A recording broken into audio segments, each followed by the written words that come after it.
Medical experts are projecting that we could see as many as 1 million infections per day because of this new Omicron variant. Is our healthcare system prepared for what's coming?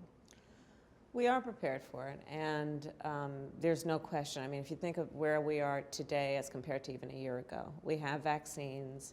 We are clear that wearing masks, especially in public spaces, makes a difference.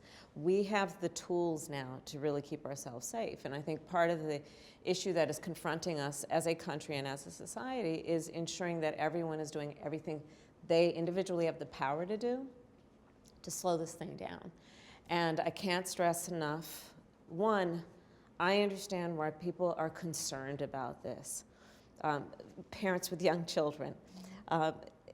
There is a lot about this moment that is frustrating, but let's not forget our individual power to actually do something about it. Everyone has to get vaccinated. The vaccines are free, they are safe, and they'll save your life. Get the booster shot. Against Omicron, it almost guarantees that you are unlikely to have to go to the hospital, much less, God forbid, that you die because of this virus. There are things that people can do.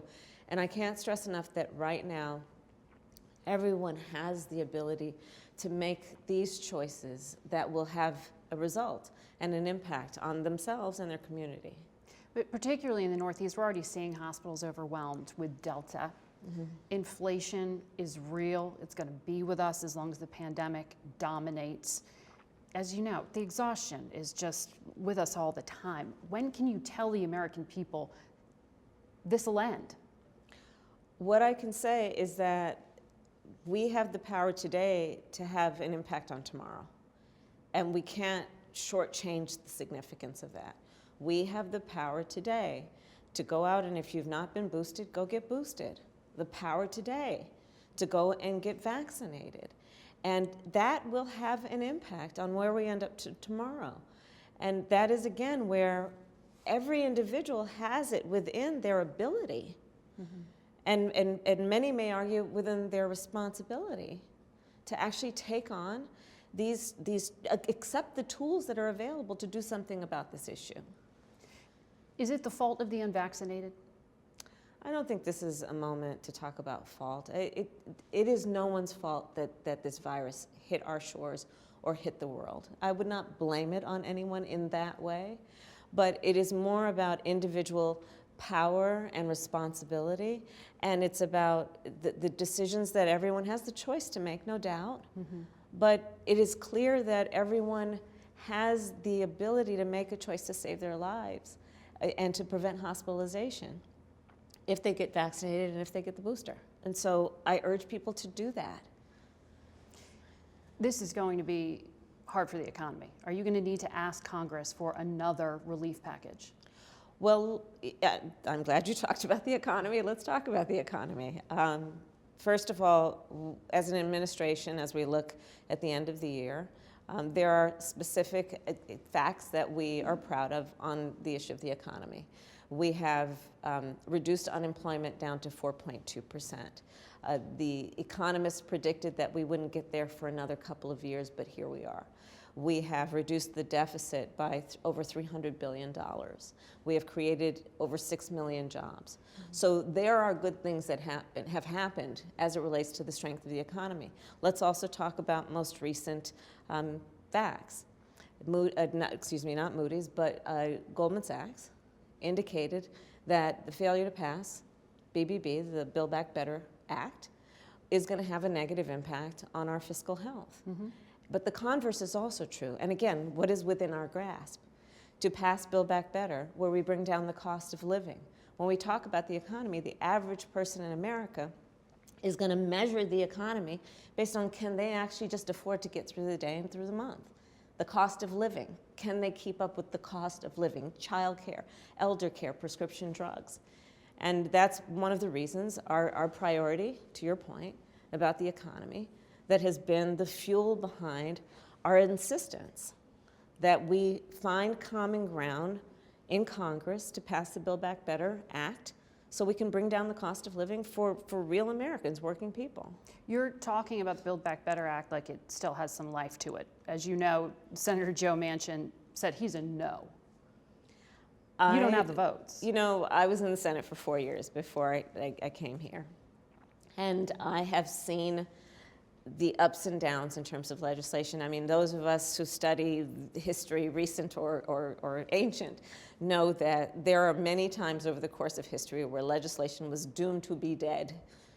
And it still kept going, the Affordable Care Act being one of the most recent examples of that, or even the Bipartisan Infrastructure Act, now not deal, where lots of folks said it was dead on arrival, but we got it done. So I'm not giving up, the president's not giving up, and frankly, the stakes are too high.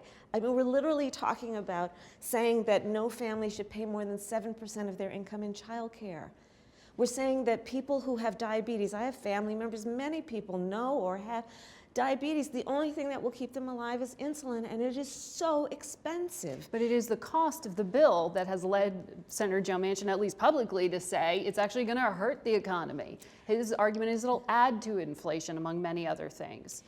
And Goldman Sachs just today said that actually we know that Build Back Better will strengthen the economy. And so I think there is, without any question, room for discussion about what actually will be the impact to the economy, and objective, leading, and highly respected economists are weighing in on this discussion to say, in fact, no. And you can look at the impact on the economy and see that not only is it morally right to say parents shouldn't have to struggle to take care of their basic needs, like caring for their children and their parents and their elder relatives, but it actually makes economic sense to do that, and it brings down the cost of living. But when you look at what's actually possible right now, Yeah. do you feel that Senator Manchin is playing fair with you? I mean, he went on television and said no pretty definitively. I think the stakes are too high for this to be in any way about any specific individual. We have to, you know, one of the things it's a 50-50 Senate, though, so you it need is. I'm the tie Exactly. vote. In fact, the president and I joke, and when I leave one of our meetings to go break a tie, he says, "Well, that's going to be a winning vote. Whenever I vote, we win." It's a joke we have, but the stakes are so high. And we can't afford, in this moment of time where we have an opportunity to do something so substantial in terms of public policy in America, to literally help families. I refuse to get caught up in what might be personal politics, when the people who are waking up at 3 o'clock in the morning worried about how they're going to get by could care less about the politics of DC. They just want us to fix things. So you don't feel betrayed? No, I don't have any personal feelings about this. This is about, let's get the job done. Let's get it done. Let's see it through. Let's listen to objective sources of information on the economic impact. Let's travel the country, if we haven't already, I have, and talk with families who say, I can't afford to do the basic things that I need to do as a responsible adult, like care for my children, care for my older parents, or afford to get life-saving medication like insulin. These are the things that are at stake. But the child care tax credit has already expired. How do you We have to come extend up it. with it? We have How to do you do extend that it. without Well, Senator Manchin? you don't give up. That's how we do it. We don't give up. That's how. So the president has also put you in charge of voting rights. Yeah. Then I asked. Yeah. You asked it. You wanted this. You may know, I am a child of parents who met when they were active in the civil rights movement. There is so much about this fight for justice and the ideals of our democracy that are part of just my DNA. And on the issue of voting, we have seen 18 at least states, over a dozen states, that have passed, I'm told, 33 laws that are making it difficult for the American people to vote. You know, I've been meeting with prime ministers and presidents from around the world.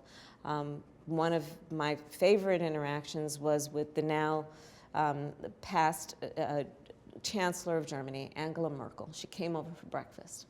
And we talked about everything that has to do with our relative security as nations and our priorities.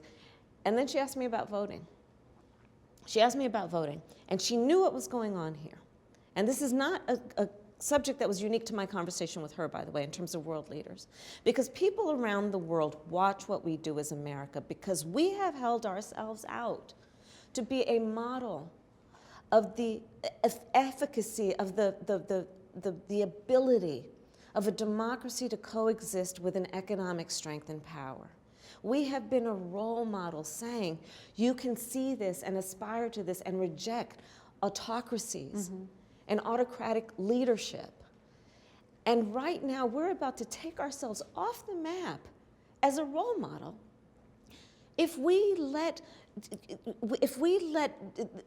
people destroy one of the most important pillars of a democracy, which is free and fair elections. You're talking about what's happening in state capitals around the country. I am. But I'm talking about that, and I'm talking about what's not happening in this capital in Washington, D.C., which is the passing of the John Lewis Voting Rights Advancement Act and the Freedom to Vote Act. We have to agree, and this is not about saying you should vote for me or you should vote for Democrats. This is about everyone having unfettered access to their right to vote and agreeing that this is bigger than one election cycle. This is literally about our standing in the world. It's about the integrity of our democracy. And I do believe, of all the things that are on the headline news tonight, tomorrow, for the next week or months, when our kids look back 5-10 years from now at this moment, it will be on our watch that we either stood for and fought for our democracy or not. And I think that is all at stake right now. But you still have the reality of a 50-50 Senate. Correct. And you have two senators who say they're not on board for changing the filibuster in order to try to push this through. So how do you overcome that democratic reality of not having the votes and not having a clear path forward? And you're right to talk about the structure and the rules of the Senate, and that is real. And we will do and look at whatever is necessary to push for Congress to take this issue on. And we have to. We have to. Carve out to the filibuster. I'm not saying that. What I'm saying is that we are going to urge the United States Congress, and we have been, to examine the tools they have available, to do what is necessary to fight for and retain the integrity of our voting system in America. It sounds like you're open, though, to a carve out to the filibuster to get there. You were when you ran for president on the issue of climate. Are voting rights as important to you? I believe that voting rights is one of the most significant issues that is facing us as individuals and as leaders today. There's no question. No question. Voting rights lead to every other right. Every other right. And so we need to prioritize it as a nation, all of us, and understand why voting rights are important and insist that our elected leaders preserve these rights. But Margaret, realize that what's happening right now includes that the entire Republican caucus of the Senate have voted against even debating this subject. Even debating it. And I think it's really important that in this conversation about what's happening in Washington, D.C. on the issue of voting, that we not lose sight of the fact that there is one whole group of people, half of the United States Senate, who are refusing to even debate this issue. Like, you can then end up where you are. But stand up before the American people. State your position. Defend your position. See if it stands up to logic and reason, or your stated or supposed ideals and values as an American. But to that point, you were just in the Senate, and, Yes. and the president spent decades there. How come you can't pull someone across the aisle on this, or manage Joe Manchin within your own party? We are not going to give up on these issues. But you're right, it's a 50-50 Senate. It's a 50-50 Senate. And so, but it has to be a combination of us as an administration, but also everyone weighing in. And I'm glad we're having this conversation. I think we have to continue to elevate the conversation about voting rights. Given the daily grind that people are facing, this may not feel like an immediate or urgent matter, when in fact it is. And the more we have the opportunity to talk about it, the more I think people will see, yeah, I don't want an America of the future for my kids to be an America where we are suppressing the right of the American people to vote. Congresswoman Alexandria Ocasio-Cortez says it's delusional for Democrats to think they're going to win control in 2022 if they don't do something about the filibuster and student debt. Will we see any movement on student debt in the new year? So I know that Secretary Cardona, the Secretary of Education, is working on what we can do and must do, frankly, to relieve the pressures of student loan debt. And it's a real issue. Students across, well, graduates and former students across our country are literally making decisions about whether they can have a family, whether they can buy a home. I'll date myself, but, I had student loan debt. I remember I had that coupon book, and I had to fill out the coupon and write the check every month. And it's no small matter. And we need to figure out a way to relieve debt. So it's a fair issue in terms of the seriousness of the issue. Voting, we've discussed. It is a very big issue. And what I believe we must do is continue to be vigilant in fighting for folks who have a right to be seen and their circumstances to be heard and understood, because we have the ability to actually alleviate the burdens that people are carrying that make it difficult for them to get through the day or the month. But do you think you need to deliver on that promise before 2022? Which promise? On debt forgiveness for student loans? Well, I think that we have to continue to do what we're doing to figure out how we can creatively relieve the pressure that students are feeling because of their student loan debt. Yes. On foreign policy, I know you take the presidential daily brief most days, you've said. I read it every day. I read it every day, and then most days the president and I actually do it together with our IC, with the intelligence community. What do you see as the biggest national security challenge confronting the U.S.? What is the thing that worries you and keeps you up at night? Frankly, one of them is our democracy. And that I can talk about because that's not classified. It really does. There is, I think, no question in the minds of people who are foreign policy experts that the year 2021 is not the year 2000. I think there's so much about foreign and domestic policy that, for example, was guided and prioritized based on September 11th, 2001. And we are embarking on a new era where the threats to our nation take many forms, including the threat of autocracies taking over and having outsized influence around the world. And so I go back to our point about the need to fight for the integrity of our democracy. In addition, it is obviously about what we need to do on the climate crisis. We just did the meetings around COP and recognizing, some used to laugh and say, how can you say that the climate crisis is about national security? Well, of course it is. And I can go through the details of why. But what we must do then, in the face of any and all threats, is recognize that one of our greatest strengths is to strengthen our relationship with our allies and partners around the world. And that has been one of the highest priorities of our administration. It has been to re-enter, for example, the Paris Agreement. It has been to do the work of working with our European allies. It is the work of building back the trust that is necessary for us to be a member of a community of nations that share values and priorities. And I think one of the greatest threats that we saw recently is that when we pull out of those relationships, we weaken our standing as a nation and therefore weaken, I believe, our security. There are 100,000 Russian troops on the border with Ukraine. Yeah. Are we going to see a hot war in Europe in the next few weeks? Well, we are having direct conversations with Russia. The president, as you know, met recently virtually with Putin.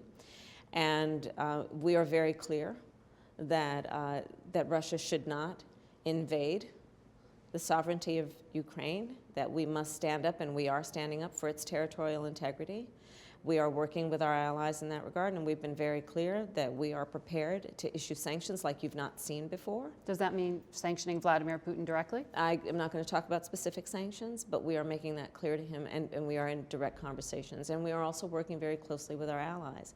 And again, let's use this issue as an example of the importance of the strength of those relationships. But in the past, alongside allies, we've sanctioned. It's been punitive. It hasn't prevented anything. It hasn't stopped Vladimir Putin to date. And I'll repeat that the type of sanctions that we're talking about are sanctions that we've not done before. Should cyber attacks be considered like terror attacks? I think that, I actually wrote a book many years ago, and I do believe that it is important for us to have a cyber doctrine. One of the areas of focus for me is what I'm doing to lead the Space Council. And I have 3 priorities there. Essentially, it's in the context of national security, but one of them is the role and the responsibility that we have to work with our partners and allies around international norms and rules. And that relates to what we are doing in space, be it commercial or activity in the civil space or national security.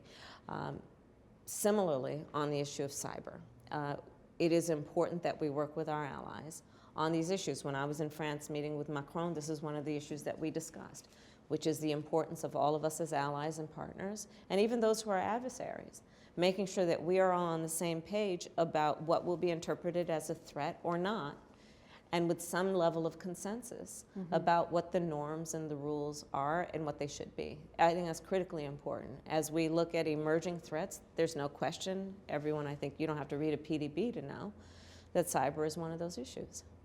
You said you were last in the room on the decision in Afghanistan to pull out. You've talked about not abandoning allies. Do you feel personal responsibility for the chaos of that withdrawal? I fully supported the president's decision to, after what was taking on the fact of being an endless war, of pulling American troops out. And I think it's really important to remember that the previous administration negotiated a deal with the Taliban, did not invite the Afghan government to be at the table, and negotiated a deal that required and promised, as part of an agreement, that we would pull out by the end of May. So we were saddled with that responsibility based on an agreement between the United States and the Taliban. And you so agreed to extend it and not to break the agreement with the Taliban. we made the decision that if we were to break the agreement, it would have been a whole other situation. And right now, I strongly believe that had we broken that agreement, we would be talking about the war in Afghanistan and American troops in Afghanistan. And we're not talking about that. I don't regret that.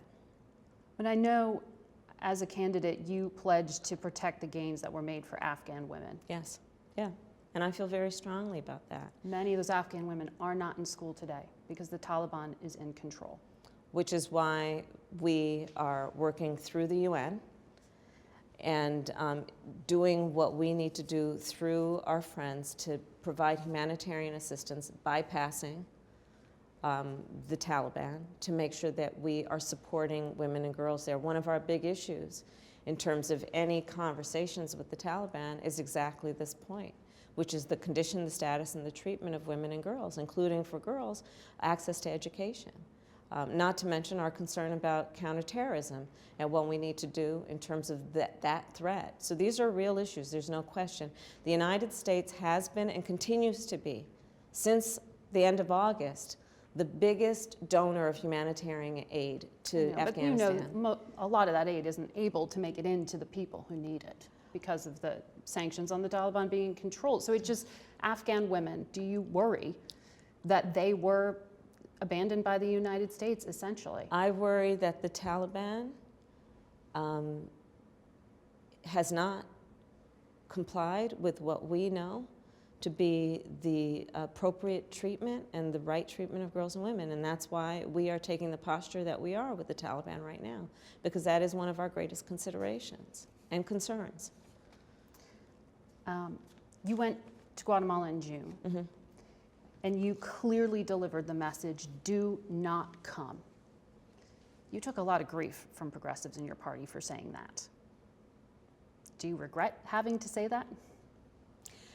I was in Guatemala because we have to address in a comprehensive way the root causes of migration. When I was in Guatemala, I talked with the Guatemalan people about what I've talked to folks in this very room who I've convened about this issue, which is the vast majority of people, wherever they are from, don't want to leave home. Mm-hmm. They don't want to leave the language they speak, the place where they pray, their grandmother. Most people don't want to leave home. And when they do, it's for one of two reasons. Either they can't take care of the basic needs of themselves and their family, or they're fleeing harm. And so my approach to the issue in Guatemala and its neighboring countries, which has been formerly called the Northern Triangle, is to do what we have, I think, a responsibility to do as a member of the Western Hemisphere, to assist in dealing with the root causes of migration out of those countries. And that is my primary focus. In fact, just the week before last, I convened, after many meetings, American CEOs. We started out with 12, now got 77, partnering with us around investment in Guatemala to deal with a variety of issues that are about their economy and their workers, including women as farmers and workers there. I have been working with our Department of Justice to do what we need to do to enhance prosecutions, investigations and prosecutions around human trafficking and smuggling. That was an area of focus for me when I was Attorney General of California, was taking on the issue of transnational criminal organizations and human trafficking. It's a big issue that we need to address. So do you that think is the work we are critics doing. don't understand that, though? The progressives within your own party who are critical of you for that message? I think it's important to focus on the details of what we collectively want.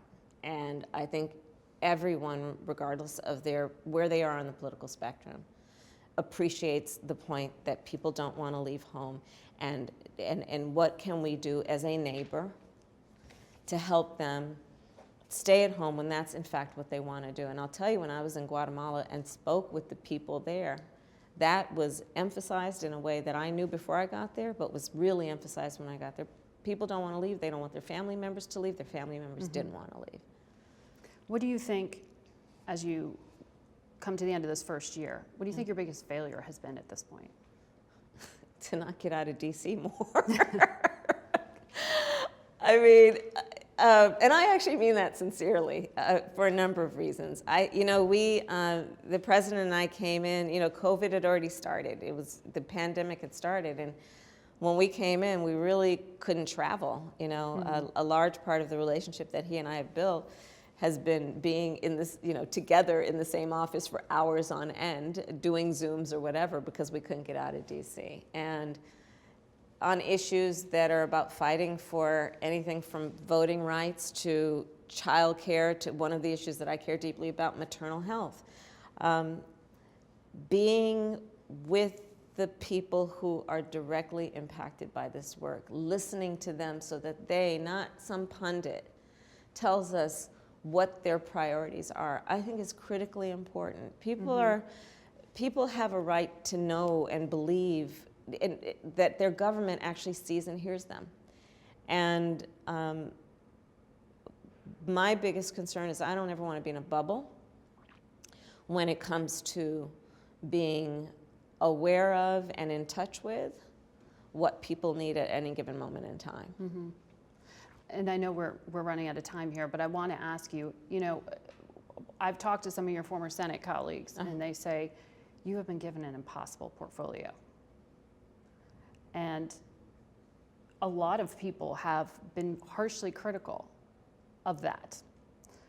And I want to ask you if you think some of these things are fair or unfair. Donna Brazile, the former Democratic strategist, said, all the focus on turnover in your office is overblown, but you do need to renew and repurpose. Bakari Sellers said, her portfolio is trash. You give someone a portfolio that is not meant for them to succeed. Do you think any of this is fair? Do you think you're being set up to fail? No, I don't believe I'm being set up to fail. But because these are Democrats saying this. But more important, I'm Vice President of the United States. Anything that I handle is because it's a tough issue, and it couldn't be handled at some other level. And there are a lot of big, tough issues that need to be addressed. And it has actually been part of my lifelong career to deal with tough issues, and this is no different. Why do you think there is such scrutiny? I mean, women are always held to a different standard. That's just a fact. Is the fact that you're a woman and the fact that you are a minority in this office part of why there is such scrutiny? I'll leave that for others to deal with. I have a job to do, and I'm going to get that job done. Let me just tell you, if you talk about being the first or being, maybe it's because I am, that for the first time, maternal health is on the stage at the White House, where we're bringing people in from around the country to talk about maternal mortality, to talk about issues like postpartum care and why we should extend Medicaid coverage so it's not just 60 days, but it's for a year because that's how long she needs that assistance.